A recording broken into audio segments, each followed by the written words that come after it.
Toon Lone, fractievoorzitter CDA. Kunstenaars, kunstfladder, bekend. Het is vandaag 16 april. Dit is het PMH-journaal. Het Venrays Mannenkoor en vocalgroep Transparant verzorgen rond Koninginnedag al jaren gratis Oranje-concerten in de Witte Hoeve in Venray.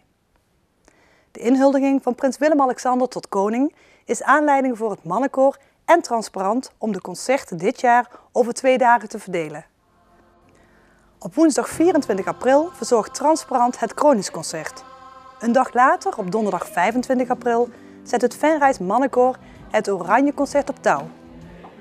Aan het Kroningsconcert van Transparant wordt medewerking verleend door het koor zelf, Just for Fun uit Meerlo, The Inspiration uit Blerik en de Meulenzangers uit Venlo.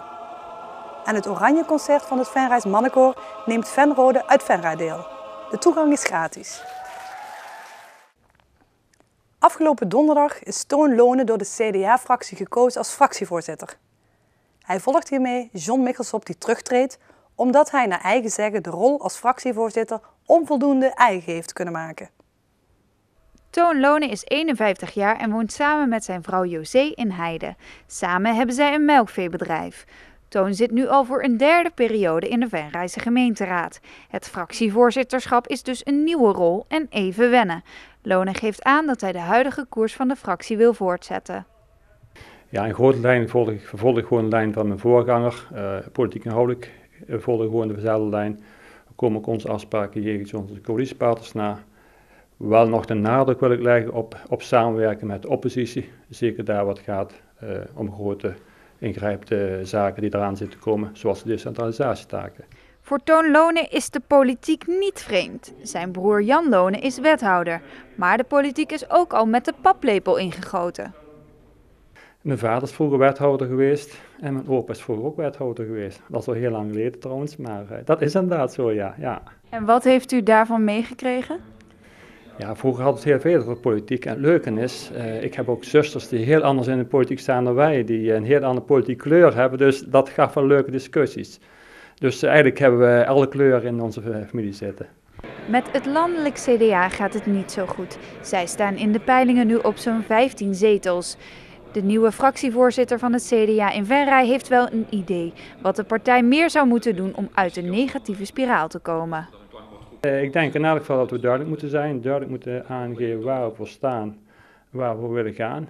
Ik denk ook vooral dat we de mens centraal moeten stellen en dat we ook gewoon moeten aangeven wat we voor de mensen willen gaan betekenen. Dat klinkt misschien vaag, maar ik denk wel als we het heel duidelijk naar buiten brengen dat er kansen liggen. En voor het CDA Venray? Ja, tot nu toe is CDA Venray altijd een brede volkspartij geweest, hè, met de wortels midden in de samenleving en daar willen we ook proberen te blijven. En we hebben ook overal mensen zitten en ook onze contacten liggen in alle maatschappelijke ledingen, dus daar ben ik niet eens zo pessimistisch over. Toon Lone start per direct met zijn functie als fractievoorzitter. In het gemeentehuis van Sint-Oederode is het ambacht van handmatig klompen maken op de Nationale Inventaris Immaterieel Cultureel Erfgoed in Nederland geplaatst. Het eeuwenoude ambacht wordt nog maar door enkele uitgeoefend.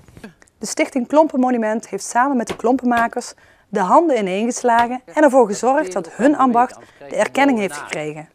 5e generatie klompenmaker Karel Jeuk uit Leunen en zijn leerling Erik Collin uit Hoorn waren vanuit het Limburgs aanwezig. Jeuke en Collin zijn de laatste 2 klompenmakers in Limburg. Zondag 14 juli is voor de 4e keer de Kunstfladder Kunstmarkt. Deze markt vindt plaats op het Schouwburg en Henseniusplein. De kunstenaars zijn nu bekendgemaakt. Er zijn dit jaar weer 100 kunstenaars die mee gaan doen met de kunstmarkt. Een aantal bekende gezichten die vorig jaar of het jaar ervoor mee hebben gedaan. En ook een heel aantal nieuwe gezichten. En alle kunstvormen hebben we weer geprobeerd aan bod te laten komen.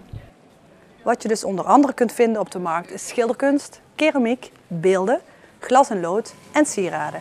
Het programma is in principe onveranderd, maar met een kleine aanpassing.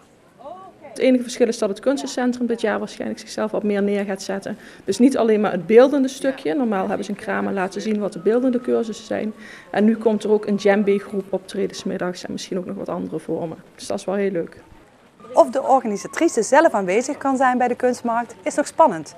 Jolanda is namelijk in verwachting en net rond die tijd uitgerekend. Ja, inderdaad.